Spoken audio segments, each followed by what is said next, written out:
All right, guys, thank you for tuning in once again. The MQB platform is getting a makeover today. We're gonna show you some real live data of some modifications we're gonna install right now on the dyno as it sits. So you guys will know, am I wasting money or am I actually gaining some horsepower? That's what I wanna know, and I'm here to show you today.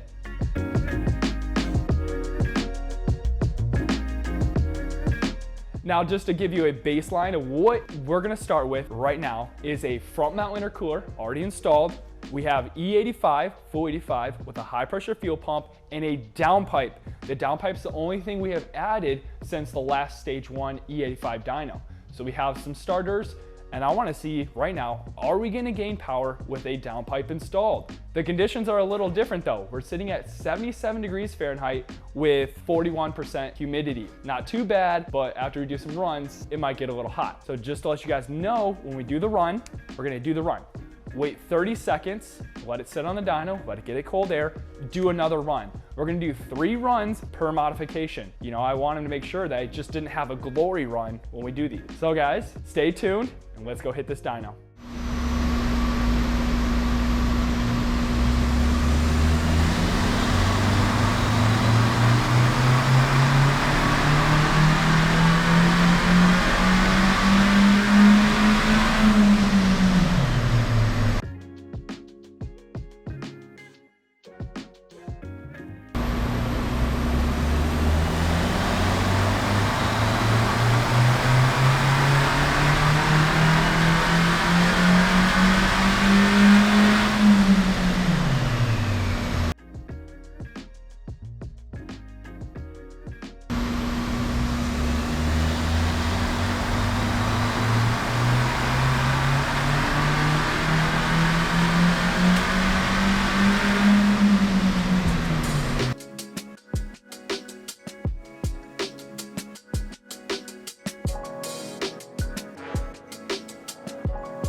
We're gonna do a little brief install video of a cold air intake. Let's get into it.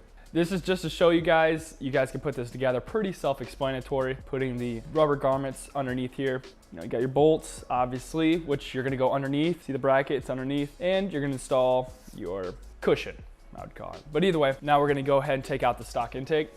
First thing we're gonna do is pop this off. I like to stick it right there. Do what you want. Pop this hose off, squeeze on the side. Not too bad. Pop that out. Go underneath here. 2 hands right here. Yank. And now you're gonna just lift it up like that. All right, so you're gonna need a 7mm. On a swivel, it helps a little bit because you gotta get this clamp back here. All right, don't drop the socket or the clamp.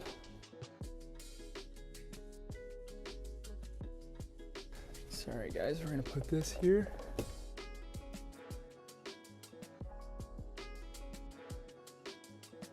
All right guys, make sure it's in there pretty nice, not too shabby.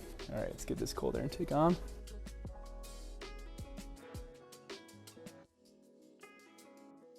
Slips on pretty easy. I feel like it was on. Got an 8mm socket.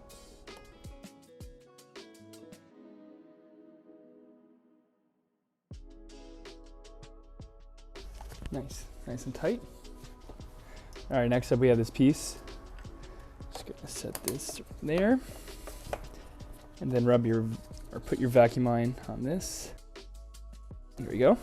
And now we're gonna run it through this little small hole right here. Put it through this hole over here. And then we have this filter right here. And let me get a flathead and screw that down. Nothing too crazy on that. All right, it's plugged in. That is it. All right, guys, intake's installed. We're gonna do 3 runs. Cross your fingers. Do we gain any horsepower other than noises? Let's get into it. I'm gonna shut the hood because if we're on the road, you don't have your hood open. It's cheating.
All right guys, I wanna show you the baseline here. The baseline's the purple, and the latest with the intake is the red. You see it's all very identical until you get up here in the top end. This is on the third pole, which is our lowest reading. It's still added, I think, what, 7 horsepower? So not too bad, but guys, just again, you're making this at, what, 5,000 RPMs? Let's jump over to the computer and show you the data. So the solid line is the intake file. So these are solid, that's the intake file. This is intake air temperature. This is vehicle speed. This is where I started on the baseline. As you see, we're starting at a higher temperature, 43 Celsius. So you see coming in, going out, starting at 43, we ended at 41. Started at, what, 34 here? 34, ending at 36. During the full throttle pull here, very identical. I mean, look at it. The only thing I can see is that it's coming up to temperature, but look at where we started. So I can't really compare the data and say a colder intake is gonna give you guys more power. As you can see the dyno logs over there, we didn't gain power only after 5,000 RPMs, which could be a lot of things. I'm gonna say intake to add 0 horsepower, if at most 7 horsepower, if there's anything there. So guys, let's install the upgraded diverter valve and see if that'll help us. So for getting to this diverter valve back here, we're gonna pop off our intake, cold air intake, 8mm here with a swivel. So we have a 5mm Allen on a swivel bit with a 1/4 inch extension here. Let's unplug this real quick. You could put something over this. All right, let's get to this bottom one right here. She's hot. All right, so the whole goal is to not drop the screw down there. And it is very hot right now. All right, grab a magnet to get to this one. Here we go.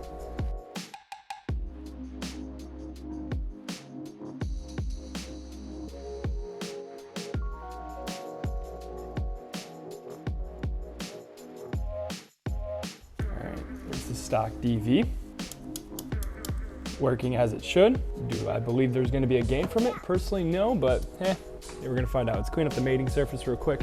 It's going to be hard with this as the O-ring doesn't sit too well. It likes to pop itself out. So I'm going to try to do this quickly. Plug is aiming up like this. Let's see. There's no orientator on this one, so make sure the O-ring's on while we get in here.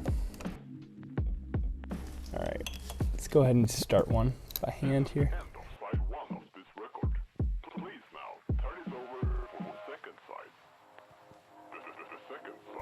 Trying to hold the DV on there because the O-ring is going to slip off very easily here.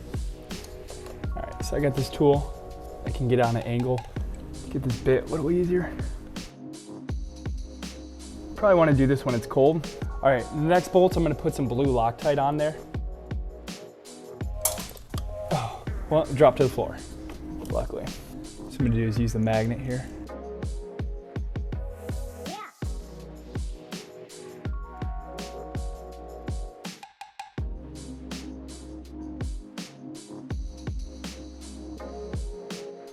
I really like this tool because you can get in on an angle on these tight spots.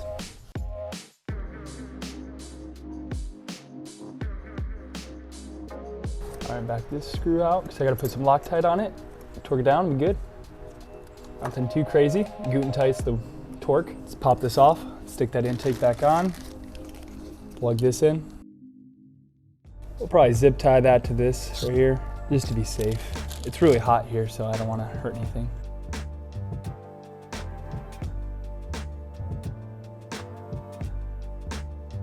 There you go.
All right guys, so the white line is the upgraded diverter valve with the intake, all the rest of the mods. The purple or blue, I'm color deficient, is your baseline run, and the red is the intake. Don't worry about here because this is the ramp up. This is where you care.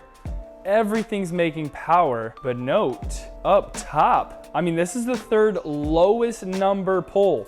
Back to back to back with a 30-second break. White is holding a pretty impressive gain. I mean, we're going from baseline, which is 301 to 37. It's 6 horsepower, fine, whatever, we'll take it. Over here, we're going up 12 horsepower. I mean, it does seem that the stock diverter valve may not be holding up so well up top. We can jump over to the data side and see if the wastegate's working harder, but from here, it does seem like something's going on there. I mean, it's very minimal, but 10 horsepower is 10 to 12 horsepower, I'll take it. It's a gain. All right, guys, the solid line is the upgraded diverter valve. So anything solid is our latest and greatest. The dashed line is our baseline run with no intake, no nothing. Here's the wastegate duty cycle. You can see it's gonna be a little off due to the RPMs not lining up together. Very normal, there's nothing too huge of difference here. We're going from, I mean, the dash line showing a lower wastegate duty cycle, 29 to 32, but I mean, guys, that's so minimal. I mean, I don't think the wastegate's doing anything to keep the boost pressure up. Let's even pull up the boost pressure actually, so we can show you that. All right, guys, you can see boost pressure is very identical. Wastegate duty cycles are identical, but the dyno graph is showing us a little different. All right, guys, diverter valve is installed. We just did some baseline runs, and this is a Turbo Smart diverter valve, which is most likely the strongest diverter valve on the market, personally speaking. There could be other ones. Comment down below if you guys have another one I want to try on. But looking at the data, wastegate duty cycles, very similar. Boost, I mean, is almost identical. On the dyno, we're gaining 10 to 12 horsepower at the top end. Looking at our temperature here, we're at 74 degrees Fahrenheit, starting to drop down, so I gotta hurry up. Humidity is at 48% humidity. So humidity went up. I don't think this is a temper differential because that was the third pull. I didn't give it too much rest on that third last pull, so it should have been our lowest number. Looking at the top of it, you can see that the boost is holding better at the top end. Do I think it's worth it? I personally think so, yes. One, it sounds amazing. Personally, I love that sound. Two, I mean, you don't really have to question, is it holding it? You most likely buy it, put it in, and you're like, all right, that's it. It's gonna hold the boost, no questions asked. So as far as the intake, I don't think it's worth it. It's cool, it sounds cool, teach their own. I would have went with the upgraded diverter valve because I'd rather hear the diverter valve sound than the sucking sound of the intake. But now we're gonna install the charge pipes and see if that's gonna help at all. What's gonna happen there? Is the diameter gonna change, bringing in more air? Is it gonna cool the air down? I don't know. Plastic, guys, you know, it may look like it's gonna break or brittle, but it's good at deflecting heat or even just radiating the heat away from the part. As far as thermal management, it reduces the heat. When we go to these metal parts, they're gonna hold the heat a lot more, meaning it doesn't release the heat. Let's install these pipes, hopefully gain some power, because I'm getting a little like, you know how much money we dumped into this car, guys, and we're not getting some good horsepower gains? So, all right, guys, I want to show you the actual difference between the CTS Charge Pipe and your OEM one. It was at 59, so it's 59 millimeters, and your stock OEM one, 54 millimeters, so we got 5 millimeter difference, just to show you guys what 5 millimeters is. That's 5 millimeters. Is it really that big? Are we gonna get that much horsepower gain? I don't know. Personally, don't like the design of this pipe. Look at this. This is all they're doing. So you don't swirl like that, but we lose the brackets. These pipes need to be held to this. All we have is this. This thing's just gonna rub on the side of the engine. It doesn't actually support it in any way. So not a fan at it currently, but you know, we're gonna install in the car and hopefully gain some power. All right, guys, I wanna show you the difference between the boost pipes. These are coming from the pressure side of the turbocharger. Here's the stock, 36.74. I mean, that is opened up a lot. 36 to 44, pretty much 45. This is going to the turbocharger on the IS20s, on the A3s. So this goes down, and now here's the outlet coming in at 52, right around there. And here's the outlet of this one. That is, it's 60, you might as well call it 60 millimeters. So I want to show you guys the difference between these. This has the potential to add horsepower? We'll find out here shortly. Let's get in and install these and show you the dyno run.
All right, guys, the data's in, the charge pipes are installed, and that was not a fun install, and it didn't gain me horsepower. If we look at the chart here, bring it on over here, let's show them what's going on. All right, guys, so you know and reference what's going on. Green, that is the first run we did. We can't count that because it's a glory run. The car cooled down after I installed it. Now, if you go look, the purple line is the third pull we did with the charge pipes and everything installed, making the lowest horsepower out of all the runs. It was back to back to back. It didn't really have a lot of time to breathe, but what is actually the real difference here? We're at 298, we were at 313 is the highest number. We're losing, 15 horsepower. It's not the worst, but you guys can now see, look at this. This is all very consistent, just to show you the difference. Nothing really big, a little bit, it's a glory run, but yeah, I personally don't think the charge pipes helped at all. I really think it's gonna benefit us when we go IS38, but we'll find that out when we get there. All right, so this is the latest run. The solid line, the dotted line is our baseline run. This is boost pressure. I know the lines don't line up perfectly because the runs change at ramp rates, but boost pressure is still the same, hitting 2,500, which is 22 PSI, 2,500 right over here. We're gonna taper down to 22,000, which is what, 15, 16 PSI. If we look right here, 22, same thing. Wastegate duty cycle, 31, that one peaks at 31. Everything is identical. If you guys want, let me pull up intake air temperature for you. All right, so we started at 43 Celsius. Actually, this might be a good baseline here. We got 44 Celsius. We started the baseline. This is 43 Celsius. You can see during the pull, that just shows it dropped lower during the pull. Now, would we end, as soon as we came out of the pull, if you look at the end, it looks like we dissipated the heat better. But we're talking 4 Celsius. This is not enough to concur that having all these modifications installed is gonna help your car whatsoever. All right, guys, last but not least, we are installing the catch can. So what's going on? Why do I want to install a catch can? Well, the positive crankcase ventilation's coming into our intake, which is oil. Guys, we need to burn air and fuel, not oil. With that being said, we're gonna install this last piece and pray we actually get some horsepower, because right now, I should have left it stock. Saved you guys some money and some headaches. So let's get into this and show you what's going on. Well, you guys are wondering, what's this wire on this last pole? That is a air-fuel ratio gauge. I wanted to check it while we're doing the pulls. So I have a check engine light on right now for the unplugging of the rear O2 sensor. So nothing changed. I'm just monitoring air-fuel ratio as we're doing our pulls. Good data, right? All right, guys, I want to show you a little tip to getting this off, because you guys know it's the biggest pain in the A. So, as you guys know, you've done this trick before. The guy had a longer clip, but I just cut it down, and then I go like this to bend it, to get it the right bend. And what you need to do is see how it's bent. It's pretty decent. I'm gonna hold it right there.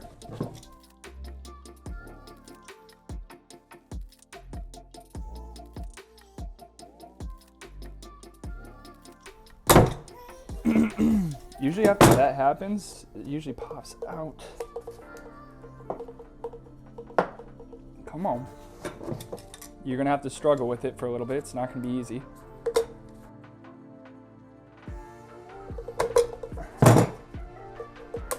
There you go.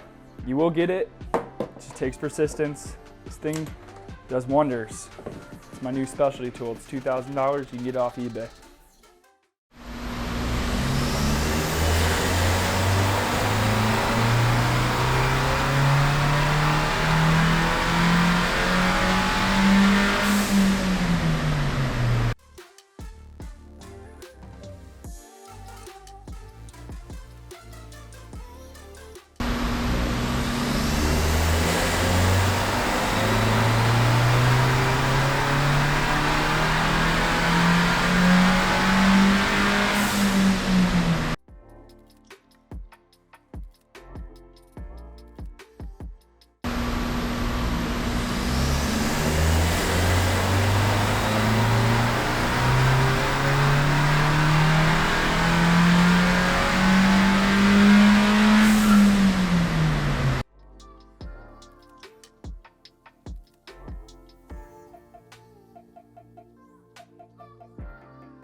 All right, guys, are you heartbroken? Because I am. I have dumped some countless dollars into this thing and a lot of time and a lot of scratches because this thing really just beats you up. And it wasn't worth it at all. Come on, guys, look at the numbers.